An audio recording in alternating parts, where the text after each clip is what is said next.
a wheel of a vehicle or a grinding wheel. Now, the wheel was actually used for well over 3,000 years horizontally. And it's developed, or it led to all kinds of technologies, primarily used in, for example, grinding of corn and things like that.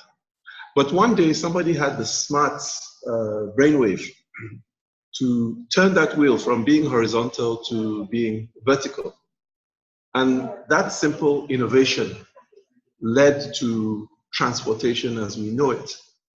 One of the challenges we always have, though, is that these innovations, these ideas, often are skewed towards war, be it vehicles of war, be it ways of doing war. And we've seen things like fire, we've seen gunpowder, we've seen the innovations of the development of aircraft and flight. We've seen the development of outer space. And for most of us in our lifetimes, we've seen the development of cyberspace, and very specifically, the internet. However, today, we are now looking beyond that, and we're actually looking at cognitive computing. Some of us would call it artificial intelligence. And all of these technological progresses, like I said, there's always a risk of its misuse. So what are the things we're talking about? Well, we're looking at things like smart locks, smart light bulbs, IP cameras, smart energy management devices, and also entertainment systems, among many, many other things. So really, in terms of our thinking of what is the Internet of Things, really it consists of people connecting people. It's about people. It's also about processes, getting the information, again, to the right people or machine at the right time. And then looking at how to convert data, and in this case, we're talking about ever-increasing quantities of data, into some kind of intelligence that empowers or enables better decision-making. And then, as we mentioned a little earlier, we looked at the things, the physical devices and objects.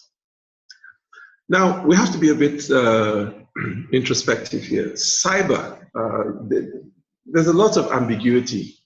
What is cybersecurity? And the disagreements within the industry start right from how it is spelt. There's no single correct spelling of it. Some have cybersecurity as one word, some have it as two words, some have them as hyphenated. And these things have implications. Really, for those who look at cybersecurity as hyphenated or a separate, two separate words, it means that it's not really a new subject area. It's very much just building or an extension of general security. But those who use cybersecurity as one word, the perception there is that this is a whole new area of specialization. So anyway, today we're also looking at the spread of the attack vectors. Traditional warfare, as we know, included states attacking each other. We've now seen specific groups such as terrorists that are not really state actors. We look at state actors, non-state actors. But in cyberspace, we also now have individuals, basically, who can disrupt the activities of the state, but more importantly, disrupt the activities of the supply chain. So really, when we look at cyberspace, it's much more than the internet. It includes, the social aspects. That is, again, the human beings, the content, what is going through the various pipes, the logical aspect, and then actually the smallest aspect of all of this is the physical layer. And in order not to waste time, there is a definition by the US Department of Defense on what it considers cyberspace to be, and basically an interdependent network of ICT infrastructure. But very quickly, moving forward, when we look at cybersecurity, most of us think security, we focus on the security aspect, which are brings to mind, those men with dark goggles and black shoes and a black suit, the men in black, so to speak. And really, it's not really that. Cybersecurity is actually a risk management proposition, and therefore it is an economic problem. And we must distinguish cybersecurity from cybercrime.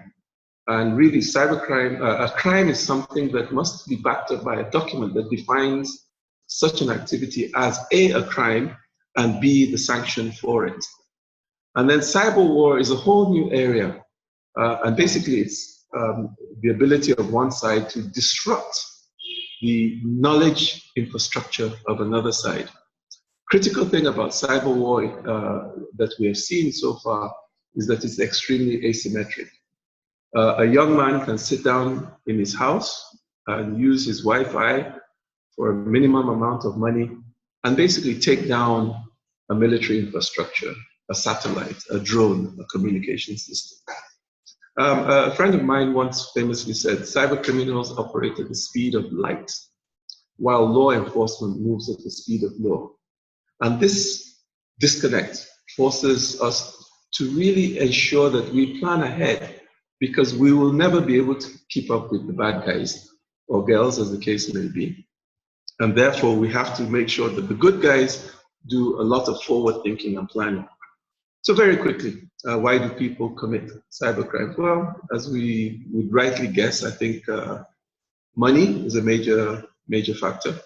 But there's also the personal. Some people really enjoy the risk. Somebody might be a disgruntled employee. Somebody may just want to do it, for the notoriety and the heck of it. But we also have the political component. Now we have issues of the cyber war, as I said, one nation attacking another. But we also have cases like we saw during the Arab Spring in Tunisia, where activists actually got together and in order to demonstrate their angst against the system, went after one or two critical infrastructure. Again, when we look at data in terms of, I'm getting back to IoT in a minute, but I just wanted to start from the extreme of the warfare part. But data really are discrete facts. And we should look at the industrial analogy. Data is a raw material which, when processed, comes out as information. And of course, one person's information may become another person's input data. But famously, as Sheikh Zaki Yamani, former oil minister of Saudi Arabia, said, the Stone Age did not end for lack of stone, and the oil age will end long before the world runs out of oil. I think we've seen this today. And very, very critically, I believe that the age of cognitive intelligence or artificial intelligence and its reliance on data generated by the Internet of Things has come to the fore and has come to pass in humanity's development. So very quickly, bottom line, Internet usage statistics. Basically, as of the end of last year, we're looking at about 4.15 billion Internet users. Again, if you look at the penetration, you can see that Africa is lagging a bit behind at 35.2%. But interestingly, its growth between 2000 and 2018 in terms of Internet usage is the highest. So we're growing very rapidly, and we're looking at what, almost 10,000%. So very quickly, 4.4+ billion users, 21 billion devices. And also our average fixed broadband connection has, is topping out well over 42 megabits per second. And of course, things like IP video and conferences or webinars such as this are consuming a lot of IP or generating a lot of IP traffic. In fact, we now have to look at different nomenclature. And the importance of this is that basically what IoT is doing is exponentially increasing the threat surface. So we're looking at, by this year, the IP traffic growing to about 1.6 zettabytes. And we'll get into that a little later. Another factor that is causing the exponential increase in the attack surface is the rate of growth of the Internet of Things, the rate of growth of new devices, but also the specific capabilities of each of the devices. For example, your average cell phone these days has many, many more cores, in other words, more CPU capacity than ever before. So it's currently doubling the perimeter every 17 months.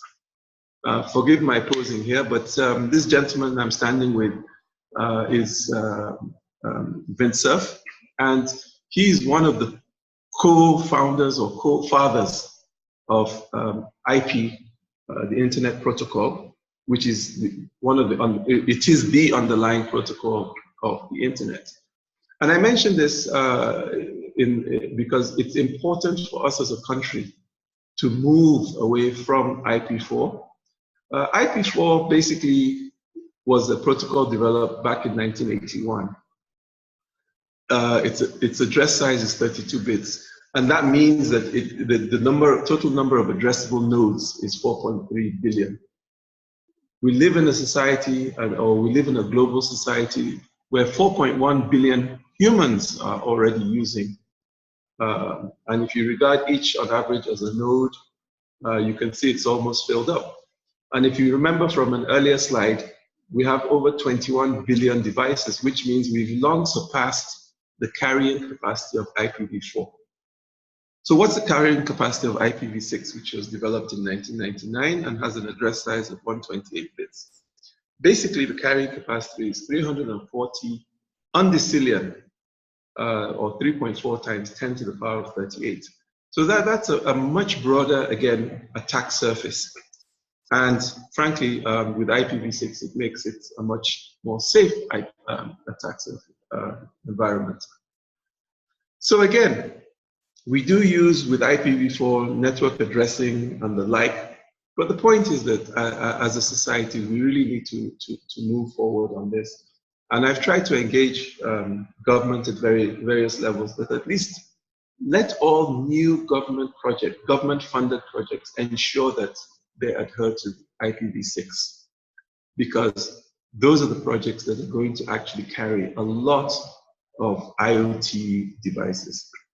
So very, very quickly, for the sake of comparison, many of us are very happy to note that we have gigabytes of storage. Some of us may be fortunate enough to have terabytes of storage.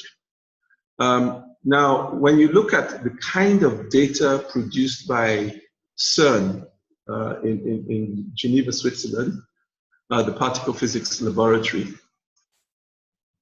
the quantum of data they produce is humongous. They only keep 10%, and that 10% is measured in terms of petabytes, a quadrillion, or 10 to the power of 15. So we're already way on the way as humanity to producing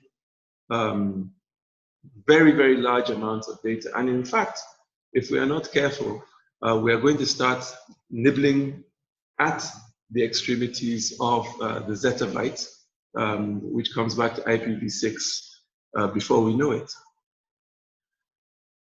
Our adoption trends, frankly, you can see from the graph or the table up, Nigeria is ranked 151 with effectively 0%. It's not that there's nothing, but it's not measurable. And this, I think, goes to the challenge that we face as a society.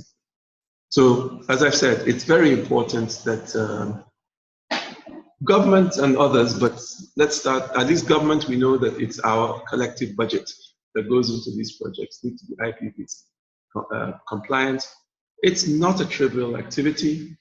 And really, and there are a few examples where we really have to be wary of what kind of equipment other nations send us as we upgrade. Some of you may recall the allegations of Internet of Things devices, especially the IP cameras and microphones, allegedly sending recorded information to China from the African Union Secretariat. So these are issues we have to be very wary about. But as we still look at that threat space, we have things such as lost hardware, authentication creep. Somebody is a manager in the IT department. He's now moved to be manager in human resource and keeps his sign-in authority, which he shouldn't have. Of course, there are always disgruntled employees here or there for one reason or the other. You also have denial of service, and sometimes they're done by hacktivists because they want to make a social statement, not necessarily malicious state actors. There is also a lot of social engineering going on, and the generation therefrom of malicious internet content. And the new one for many of us is the weaponization of fake news and hate speech. And all of these things leverage in one way or the other IoT. So there are some critical IoT specific issues. Frankly, many of the IoT devices have extremely poor passwords. 1, 2, 3, 4, 0 4 times, A, B, C, D, and so on and so forth. But what is worse is that for many of the devices, whether they are baby monitors or thermostats, the manufacturers really don't provide any way for those passwords to be changed. And don't forget, a lot of these devices don't actually have keyboards. So even to type in new passwords at times is very difficult. As some of you may have experienced when you're trying to put some of the modern television sets on the internet. So it's often difficult to use relatively long or complex passwords. And so in our development of IoT devices, we really need to change our development paradigm from develop, launch, and then fix later to try and make things as secure before the launch of the product as possible. And of course, there's a whole wide range of attacks on IoT devices, in particular, sniffing of the network, different kinds of tampering, exhaustion of the batteries. At the link layer, we look at issues such as collisions and poor arbitration. And of course, relating to that are the issues of greed by some devices. Some devices are designed in such a way that they try to hog the network layer bandwidth. And of course, we've seen examples of where misconfigured devices misdirect and flood networks. Very, very quickly, when we look at the usage statistics, as of 2018, we see organizations such as Google, they average, what, over 2.3 million searches per second with 1.1 billion users. Facebook has about 2.2 billion monthly active users. Interestingly, and this ties back to the hate speech issue that I raised a bit earlier, 288,000 posts are deleted monthly, posts that are considered to be hate speech. And on average, we spend 20 minutes a day on Facebook. That's a lot of time in a 24-hour day where we may spend at least 8 hours sleeping. We're supposed to spend some time at work, and we need to spend some time with our loved ones at home. Even YouTube has, 1.8 billion logged users monthly. And again, in terms of usage of our time, we watch about 46,000 years of content per year at an average spend time of 40 minutes. And there's a lesson for us here. Ladies and gentlemen, if something is free, then know that you are not the customer. You are the product being sold. Why is this important? Well, let's face it. Today, we are talking about Google, and I say quote unquote, helping us to set up free Wi-Fi hotspots around the country. Remember, data is the new oil. What data are they collecting? What are they going to use it for? What are the devices actually monitoring? How are they monitoring us? What are they collecting? We also look at, maybe some of you have read about the challenges of Facebook free basics, where basically what is happening is that Facebook works with certain connectivity providers to provide access to Facebook services free while you pay for other services. Again, on the surface, sounds beautiful and nice, but the truth of the matter is that it begins to create a two-tiered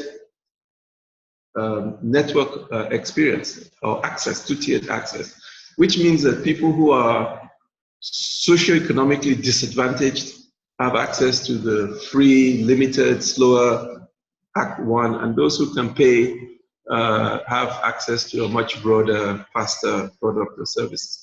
I'm not trying to make any specific judgment. I'm just trying to raise these issues for you to think about. Again, I mentioned the issue of CERN, but the CEO of Google basically has said that the impact of AI will be more profound than the impact of fire and electricity on society. And the basis of AI is data. And the source of this data are IoT devices. Again, on the flip side, people like Elon Musk and the late Professor Stephen Hawking have warned us that AI is a monster that may even have an existential impact on humanity. And one of the big challenges we have there is that once you set an AI system up, you have really very limited control over its morals, over its ethos, over what it begins to do. So there's a lot for us to think about in terms of as humanity. So what do we do? I think this is one of the key things that people want to know. Well, we need to be able to develop norms. We need to be able to develop strategies. We need to be able to implement resilience models, maturity models. Attacks will happen. That's not the issue. The issue is, how does an aircraft continue flying, or how does an aircraft land safely when it is under some kind of cyber attack? How does your medical device continue to operate? The device that's maybe your pacemaker keeping your heart moving, or maybe some device in the hospital that's keeping you alive. So even if it's under attack, how does it still function sufficiently or enough to be able to keep you alive? So these are the issues revolving around resilience. And of course, an area that I'm personally very interested in, how do we develop a cybersecurity economic subsector? How do we make money from this thing? How do we generate jobs? Of course, making money, generating jobs produces taxes by default for government. And in order to do all of these things, how do we build our human capacity to cope and to basically adapt and adopt these new things? So let's move forward and try and see how we can get some answers to this. Well, the quick approach, the traditional approach, has been plan, do, check, and act. Now, as I mentioned a little earlier, there is a challenge today. And the challenge is that really this paradigm, this model, when it comes to IoT, has some limitations. And we talked about the difficulty of changing passwords. So the implication is that the planning has to be much more thorough. The planning has to be much more thoughtful because really you do not have the subsequent opportunity when you, for example, you develop a pacemaker and all of a sudden that pacemaker has been implanted in 100,000 heart patients. And suddenly you find there's an IoT threat vector that can speed up the pacemaker, that can slow it down, that could even switch it off. Are you going to recall 100,000 patients for very expensive heart operations? So we need to relook at this. And something like this has happened before. The former vice president of the USA, Dick Cheney, actually had to have his own pacemaker changed because as a VIP, the studies found that that particular make and model of pacemaker that he initially had was actually vulnerable to particular kinds of cyber threats. So these are not theoretical questions. These are things that are happening here and now. So what do we do?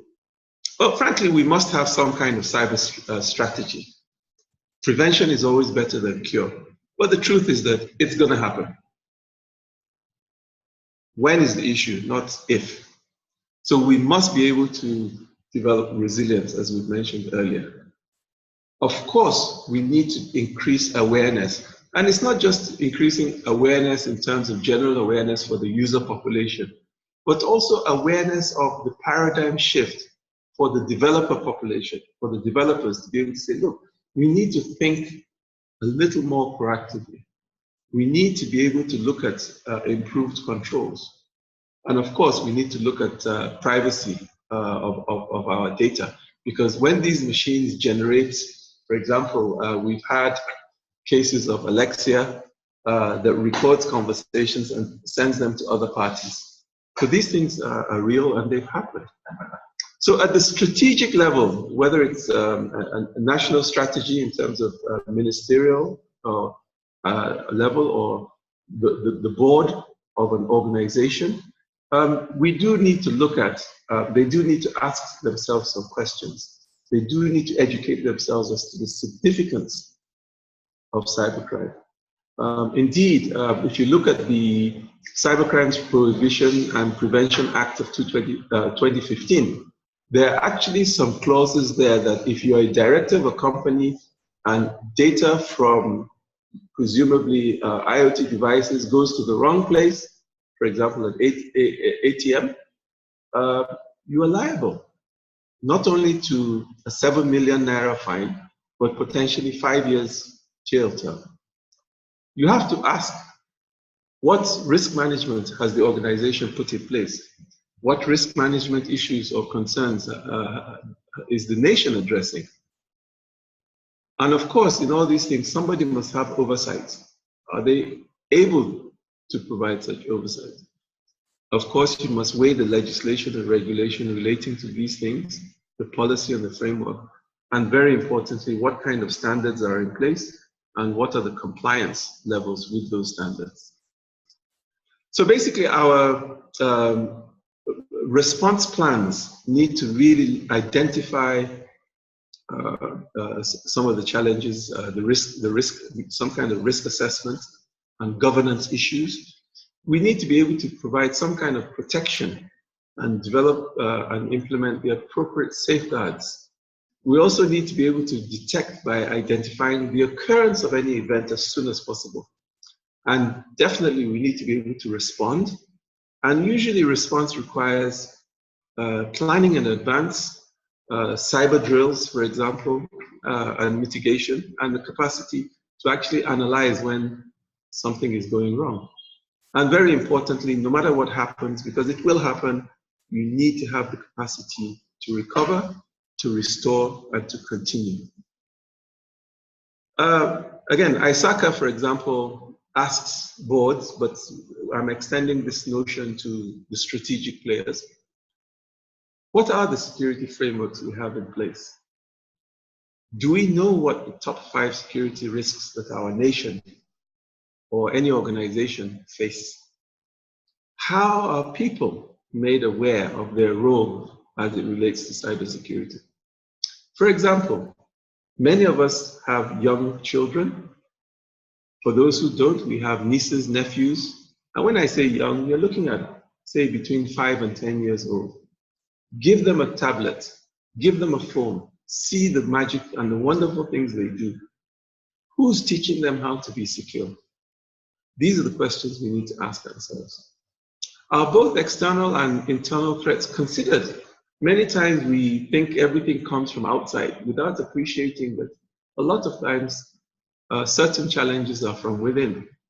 What about the governance issues? And I emphasize governance as opposed to government. You know, governance issues. We really need to look at those things. And of course, in the event of a breach, which, as I've said before, will happen, what processes and protocols are in place to adequately respond? The next issue that I had mentioned in that list of what do, we really need to establish norms. Now, I'm fortunate enough to belong to be a commissioner on the Global Commission of Cyberspace. And our chairman is the former foreign minister of Estonia. I can't pronounce her second name very well, so I just stay with Marina. And then we have two vice chairs, Michael Chertoff, who was one of the former, I think during Bush or so, he was the Secretary of the US Department of Homeland Security. And a very nice lady, well, they're all very nice actually, Lata Reddy, who is the former Deputy National Security Advisor of India. And just as I was mentioning to Dewole a bit earlier, a very nice gentleman, Olaf Kaufman, who is the ISOC CTO. He's also a member of this commission. And the kind of things we're looking at are to develop norms, but basically to have some kind of norms coherence. And then also to look at policies as they relate to the stability of this thing we call cyberspace. Now, the first norm, we've come up with 2 or 3 so far, but the first norm we came up with relates to protecting the core of the internet. Another very interesting norm that we've come up with is actually protection of electoral systems. But I'll just stick with the first one. So in order to understand how to protect the public core, we must understand what the public core is. And it consists of 3 core components: the logical infrastructure, such as the protocols, the routing related protocols. But we also have the physical infrastructures. So for example, the undersea cables. We've had situations in Nigeria in the past where a ship has anchored in the wrong place and basically drifted. Its anchor has torn up those fiber deep sea, those on the seabed-based fiber cables, and therefore reducing the quantum of bandwidth that lands on our shores. And then we look at the organizational infrastructures, such as the internet exchanges, computer emergency response teams. These are like the hospitals. So when you look at these norms, for example, you compare them to the norms of war. You don't attack women, you don't attack children, you don't attack hospitals, you don't attack schools. These are the kind of things that we're trying to look at. And I think it's very important that as Africans, but specifically as Nigerians, please, we need to develop our own norms, but as importantly, we need to be able to input as these norms are being developed. The West many years ago developed some norms in terms of the norms for physical warfare, traditional warfare, which led to things like the Red Cross and treatment of prisoners and the like. Really, Africa and Africans had no input. Let us not miss this opportunity to make input in the development of new norms. And I'm available to any and all of you that may have some ideas to be able to work with you to fine-tune these ideas so that we can actually present them to the GCSC. So moving on, another colleague of mine from the GSCE, Nigel Inkster, has basically defined resilience as the ability of a system or a domain to withstand attacks or failures, and in such events to reestablish themselves quickly. And the core components that give us resilience are our readiness, our awareness, our cyber defense posture, our capacity to detect, our ability to mitigate and contain these threats, and most of all, our capacity to recover. So really, this is the kind of framework that we've been looking at. And again, for now, I think many of our IoT installations and many of our cybersecurity activities, really, we are at, sad to say, I think level number 1, which is down in the bottom left corner, basically, which is characterized by inconsistent deployment of security controls. We need to be able to work through the levels to be able to get to level 5, to the point where we are resilient, so that our equipment, our society, our schools, our hospitals our digital environment can continue to operate despite ongoing sophisticated cyber attacks. And this is where I would encourage us to work towards. On the issue, I think the fourth issue, we have to understand that the African cybersecurity market as of 2015 was about $1 billion in value. Today, that market is estimated to be anywhere between 3.6 and $4.5 billion. So as the lawyers would say, I put it to you, what piece of that action is going to be ours? My dream is that I can help to collaborate with some of you listening and others who are not listening today, but basically to build a cybersecurity solutions economic subsector. We're not talking of a company, we're talking of 1,000 or more companies, each employing between 25 and 50 people, many of them below 35 years of age. Let us as Africans capture at least the African cybersecurity market first. Let us be able to develop solutions for us and also global solutions. Very quickly, what do we need to do to build this economic subsector? Well, education, positive regulation, and definitely tax incentives. In limited cases, some government investment, and in limited cases, create centers of knowledge, not just in the military, but education and research institutes. There are several steps to cybersecurity. We can look at this later. But very quickly, what kind of skills and personal traits do we need to look at? Education, certifications are important. We need to have some essential work habits. We must be methodological, detail-oriented. We really need to harness or hone, rather, our soft skills. We need to be able to articulate clearly, articulate very complex concepts, but they need to be clearly done in both written and verbal manner. We need to have technical, detailed knowledge of open source applications and definitely network implementation, especially IP-related issues. We need a solid technical foundation and understanding of the underlying architecture and what is going on when IoT devices talk to each other. And we need to be creative. This is where music comes in. We need to be able to look at security from a holistic view. When people were first developing the first generation of IoT devices, really the issue of password weakness probably didn't cross their mind, or it was something that could be compromised on. We have learned this is not the best. How do we become, well, I mean, this just lists how we can become an expert. But really, the takeaway here is that as entrepreneurs begin to build and develop these solutions, please understand, people pay for pain relief. We need to look at the value chains. We need to be able to understand where the points of pain are. In solving those problems, you will tap into that $3.6 to $4.5 billion Africa cybersecurity market. In closing, I would please want us to really encourage our women.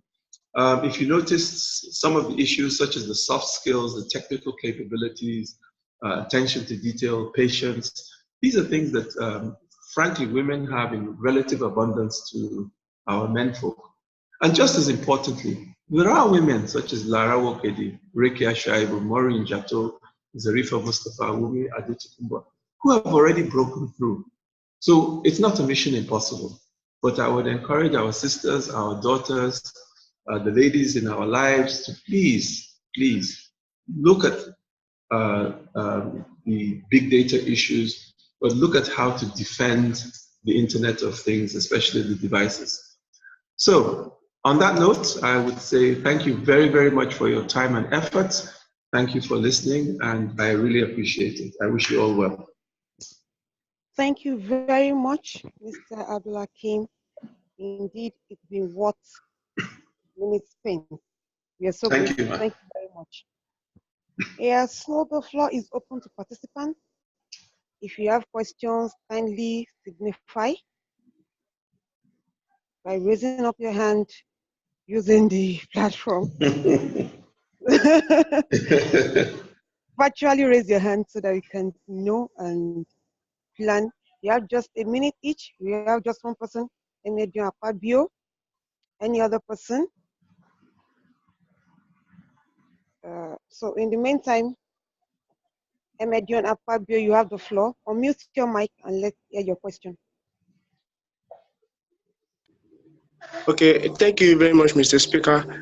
I really enjoyed your lecture, but I want to just quickly ask and say, given the points you've highlighted so far in the course of your lecture, what's the role of what's our role as members of the ISO society? What's our role? Because you spoke about human building, human capacity, where we could also be trained to tackle most of these issues. So I want to ask, what is our place in trying to solve this cyber crime? Given all what you've said, because if you talk about going to engage other people, I feel rather that it's proper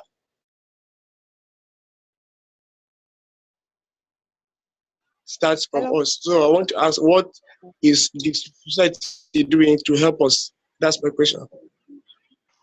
Thank you very much. Very quickly, I think for the ISOC members, you have a role in almost, in fact, not in almost, you have a role in every segment, whether it is developing strategy, whether it is thinking through how to be resilient, whether it is creating awareness, whether it is participating as entrepreneurs in developing the ecosystem, whether it is to ensure that we foster the participation of our female members and also female members of our family or friends, classmates, and associates.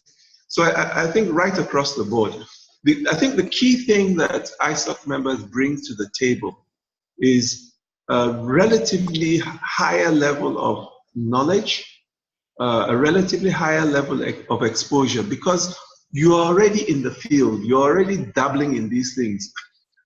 There are things probably you are handling, for example, routers, that maybe you've not even appreciated that these are very, very serious, significant IoT devices already. So you're already there. So I think to that extent,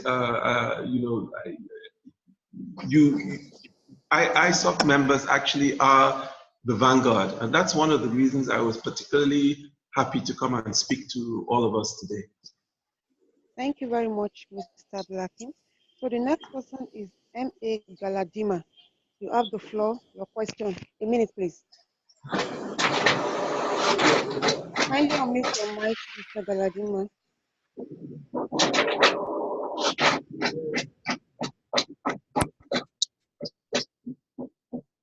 Mr. Galadima, you have the floor.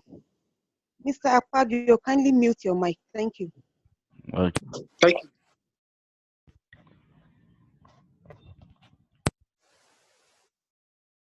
You have the floor, Mr. Galadima.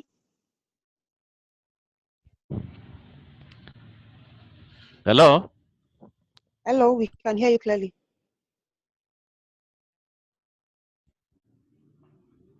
Yeah, actually, I really appreciate the presentation by Abdulhakeem, and it is a good one.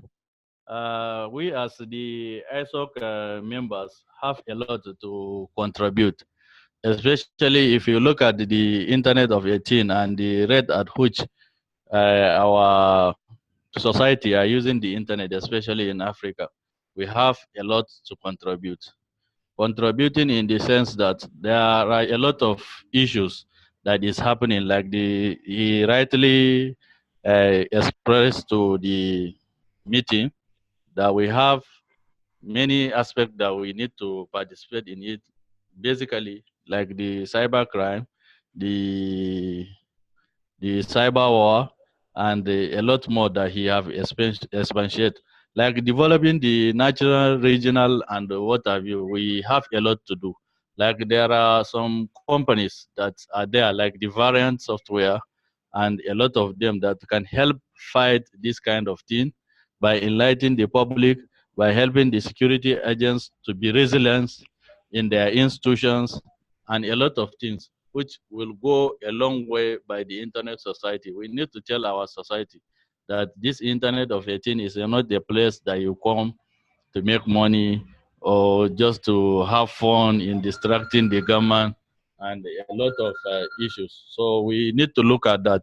We need to contribute like the variants and what have you. We need to have a kind of approach to the regional, national, and what have you. We need to put more effort to the security, especially in developing the cybersecurity sector, to schools, the primary, secondary, and what have you, to provide internet services for them and a lot more. Because on yesterday, the U.S. Senate learning the international and the talk of the internet and the digital communication.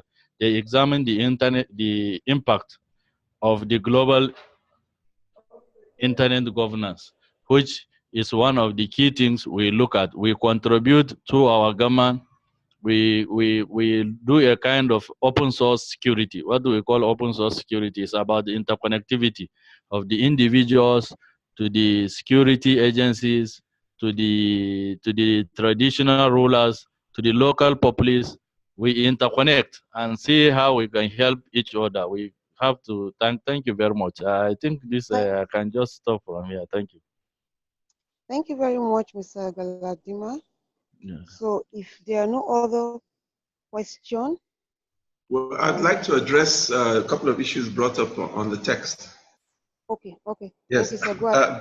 Very quickly, I think Mr. Akpabio had asked about to help curb cybercrime. I think really the best way to help in curbing cybercrime is to shine the light of knowledge and awareness, because a lot of the reasons people are able to get through in perpetuating cybercrime is actually our own ignorance, because maybe we do not protect our systems enough.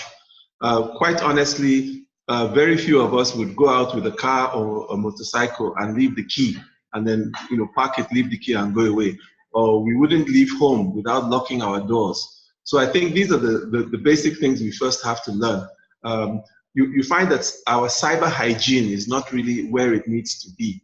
And so that is a function, I think, of general awareness. Then I think, Mr. Alex, I've shared the presentation already with Mr. Caleb, and he has my permission to share it with all the members in the House. And then finally, I think somebody talked about training, Abdul Ghaffar, especially in the northern parts of the country. And yes, it is a challenge, but like all challenges, we must find creative ways to overcome it. One of the things I would ask you to do is begin to search online for free courses on how to protect IoT and free courses on cybercrime issues. One of the areas I would ask you to look at, or one of the sites, is this Cybrary site. That's CYBRARY. I know the OIC Cert also has a lot of free items on its website, and Oman Cert as well, including videos and things like that. Definitely the MIT OpenCourseWare, Coursera. I think there are several sites where there's a lot of free information, and much of this information actually are very similar to the information you would use to take some of the certifications. So at least if you can use free online sources to get at least 60–70% of the way towards getting a certification, then it reduces the final cost of obtaining the certifications. Thank you. Thank you very much, Mr. Abdulhakeem. So to answer the question by Alex, we are recording this session and we'll provide the links and the presentation, the links to the recording and presentation to everyone. So that will be done in due time. And once again, I want to say thank you to everyone that has been able to attend this meeting. We have a few announcements to give everyone. Firstly, we want to encourage every one of us to come forward with proposals for us to be able to take advantage of this Chapterton. And like we said earlier, the topic is Internet of Things, the future is ours to shape. So we are encouraging every member, you have from now till 4th of August, forward your proposal to excos@isoc.ng, and we'll go through this proposal. Then we'll pick the best that will represent the Nigerian chapter. We encourage you all to visit the website for more information on this Chapterton grant. As you prepare your proposal, kindly go through the website. You see question and answer template on how to go about your proposal so that you capture the necessary questions that is needed, and this will help give your proposal a better chance of being nominated. Also, like I said earlier, the best project will be selected and forwarded to the ISOC Global on behalf of the chapter. And don't you forget, apart from winning a $2,000 grant fund for your project, the best project overall globally will win $3,000, and the money is not for the project, it's for the team members to do what they wish with. So I think it's something worth going in for. Also, our AGM, our face-to-face AGM, finally is coming up on 29th of October, and it will take place in Lagos. We are taking advantage of the Nigerian Internet Ecosystem Group program so that we'll be able to capture enough people for the AGM. And of course, even if you're not coming for the forum program, you can still come in for our AGM meeting. And we have lots and lots of swags for members that will be present during the meeting. I believe Dewole is on the floor. Do you have any other thing to add to this information? Dewole? Yes, please. Thank you, Bukola. I just wanted to point out that as members of the Internet Society, you have access to the in-forum learning platform. And it's a little bit disappointing that many of us don't even log into our accounts to see what's on the in-forum platform. You have technical training, you have policy training, all sorts of things that you access for free. And you can be sure that it's global standard training, because the Internet Engineering Task Force and other organizations that actually decide the direction of the internet with inputs of members like you, of course, is involved in the production of most of these materials. There are interactive trainings, there are self-paced trainings, and for some of the trainings, you have instructor-led trainings. So you should take advantage of that, and nobody's charging you anything for it. Just wanted to point that out. Thank you. Thank you very much, Dewole. So I want to say a very big thank you to every one of us that have been able to dedicate enough time to attend this webinar. We'll be having more of this kind of webinar in the future. So we also want you to help us, whenever we call for such, to encourage your friends, other members to take out time and be part of us. I'm sure we've learned a lot from what Mr. Ajijola has shared with us, and I believe we'll put it into good practice. So once again, thank you. Discussion still continues on our Telegram, on the Connect. This is not the end of the webinar. Let's continue, let's dialogue, let's rub minds together. Thank you very much for attending. Thank you, Bukola. Thank you, everyone.